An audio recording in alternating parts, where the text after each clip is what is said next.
এবার আসছি লুকআপ ফাংশনে। এটা একটা উদাহরণ দিয়ে বোঝাই।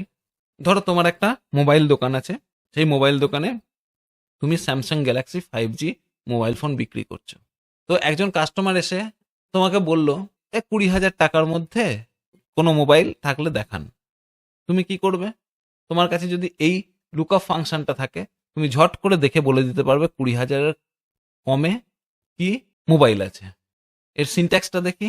এটা is equal to look up bracket দিয়ে, এই ঘরটা হচ্ছে ইনপুটের ঘর, মানে যে কিওয়ার্ডটা দিয়ে আমরা সার্চ করব, যে অ্যারেতে সার্চ করব সেইটা, এবং এইটা হচ্ছে তার করেসপন্ডিং যে মডেল নেমটা আছে তার করেসপন্ডিং কলাম। অর্থাৎ আমরা সার্চ করব এখানে, প্রাইসে সার্চ করব, এই অ্যারেটা বসে যাবে শেষে, এই অ্যারেটা বসে যাবে প্রথমে। এবার ধরো কেউ বললো তোমাকে, আমাকে 20,000 টাকার কমে মোবাইল দেখান।